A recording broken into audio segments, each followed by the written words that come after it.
உருளைக்கிழங்கை வச்சு ஒரு கோலா உருண்டை செய்ய முடியுமா? உருளைக்கிழங்கை வேக வச்சு எடுக்கிறதுக்கு தண்ணி ஊற்றிக்கிறோம், வேக வச்சுக்கிறோம். இப்போ நம்ம உருளைக்கிழங்கை வடிகட்டி எடுத்துக்க போகிறோம் கோலா உருண்டைக்காக. ஒரு ஒன்றும் பாதியமாக மசிச்சுக்கிறோம். ஒரு 4 உருளைக்கிழங்குக்கு தேவையான பொருட்கள் சொல்லிட்டு இருக்கோம். ஒரு 3/4 டேபிள் ஸ்பூன் ஜீரகம் வாசனைக்கு. ஒரே ஒரு பெரிய வெங்காயத்தை எடுத்து நல்லா பொடியாக கண்ணாடி போல் வெட்டி வச்சுக்கிறாங்க. ஒரு 2 பச்சை மிளகாய் பொடியாக நறுக்கி சேர்த்துங்க. ஒரு 1/2 டேபிள் ஸ்பூன் மஞ்சள் தூள் சேர்த்துங்க. 1 டேபிள் ஸ்பூன் வரமிளகாய் தூள், 3/4 டேபிள் ஸ்பூன் கரம் மசாலா, தேவையான உப்புத்தூள், நறுக்கி வச்ச கொத்தமல்லி தழை, சோள மாவு, பொட்டுக்கடலை மாவு. முதல்ல மசிச்சாங்கன்னா இப்போ மசாலா போட்டாங்க. மறுபடியும் சாங் மாஸ்டர் என்ன சொன்னார், மறுபடியும் ஒரு தடவை மசிக்கணும்னு சொன்னாங்க. இப்போ மசிக்கிறாரு. இதே மாதிரி எல்லாம் உண்டி முடிச்சுக்கிறோமா? இதே மாதிரி எல்லாம் உண்டி முடிச்சுக்கிறோம். இன்னொரு சைடு அதை பொரிச்சு எடுக்கிறதுக்கு எண்ணெய் சேர்த்துக்கிறோம். இப்போ நம்ம பேசிட்டு இருக்கோம் பார்த்தீங்களா, இந்த மாதிரி கொஞ்சம் டைம் விட்டுட்டு அதுக்கப்புறம் நம்ம கிண்டி விட்டா அது உடையாமல் கரெக்டாக டைட் ஆகிடும். அதுக்குள்ளே அட்டகாசமாக நம்ம கோலா உருண்டை ரெடி ஆகிடுச்சு.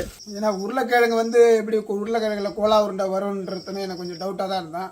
ஆனால் ஷேப் அந்த வட்ட வடிவு நல்லா அழகாக பிடிச்சிட்டாங்க. அதனால உடையாமல் அழகாக வந்துருச்சு. 100 மார்க்.